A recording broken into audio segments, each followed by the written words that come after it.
Hello everyone, सभी लोगों का मेरे यूट्यूब चैनल में स्वागत है। आज हम लोग देखेंगे कि कुंडली के किन किन भावों से क्या क्या देखा जाता है। जैसा हमें पता है कि एक कुंडली में 12 भाव होते हैं। पहले भाव को लगन बोलते हैं, यहाँ से एंटी क्लॉकवाइज चलते हैं तो दूसरा, तीसरा, चौथा, पाँचवा, फिर छठवां, सातवां, आठवां, नौवां, 10वां, 11वां और 12वां। ठीक है।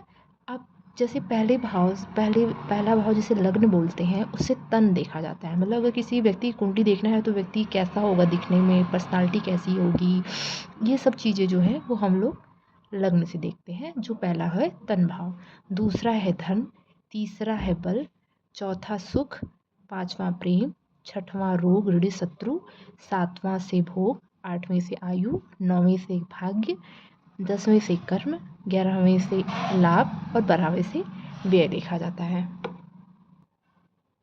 अब यहाँ पे जैसे लिखा है भाव से ज्ञान, पहले से तन, दूसरे से धन, तीसरे से बल जैसे पराक्रम, जैसे भाई छोटे भाई बहनों का भी यहाँ से विचार किया जाता है।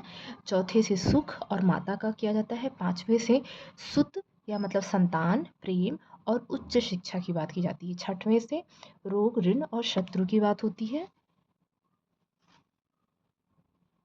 सातवें से भोग, पति पत्नी और पार्टनर की बात होती है।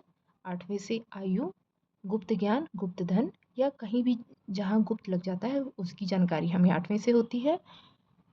नौवें से भाग्य और पिता को भी देखा जाता है। 10वें से कर्म, 11वें से लाभ और 12वें से व्यय। जो ठीक है, इस तरह से देखा जाता है।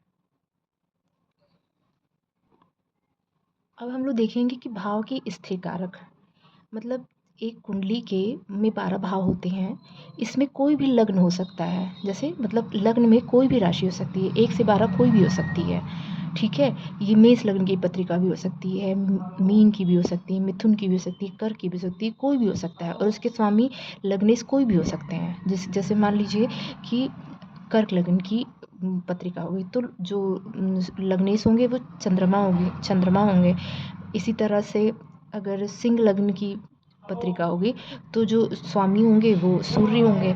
इसी तरह से कोई भी हो सकता है। लेकिन हम लोग यहाँ पढ़ रहे हैं भाव के स्थिर कारक, मतलब कोई भी आए जाए लेकिन घर किसका है, मतलब घर के मालिक एग्जैक्टली कौन है, तो स्थिर कारक देखेंगे। ठीक है। अब भाव और स्थिर कारक में जैसे पहले के सूर्य हैं, दूसरे के गुरु हैं, तीसरे के मंगल हैं, चौथे के चंद्रमा हैं जिसमें माता और सुख का विचार किया जाता है, पाँचवें से गुरु हैं, छठवें से मंगल हैं। अब जैसे गुरु में उच्च शिक्षा भी आती है ना, तो याद रखना है ऐसा ही। छठवें से मंगल है, मंगल रोग ऋण शत्रु ये बलशाली होते हैं, तो ये इसके स्वामी छठे के मंगल होते हैं। सातवें के शुक्र हैं जिसमें भोग आता है। ठीक है। आठवें से आयु है, शनि आयु देखा जाता है उसके शनि हैं। ठीक है। शनै शनै चलते हैं ना धीरे धीरे, तो शनि उनके मालिक होते हैं स्थिर कारक। नौवीं के सूर्य हैं, सूर्य से भाग्य और पिता का भी ज्ञान, मतलब नौवीं से भाग्य और पिता का ज्ञान किया जाता है, इसलिए सूर्य होते हैं। 10वीं से बुध है, कर्म मतलब जैसे कोई भी काम करने के लिए बुद्धि चाहिए होती है, तो इसके जो 10वें के स्थिर कारक है वो बुध होते हैं।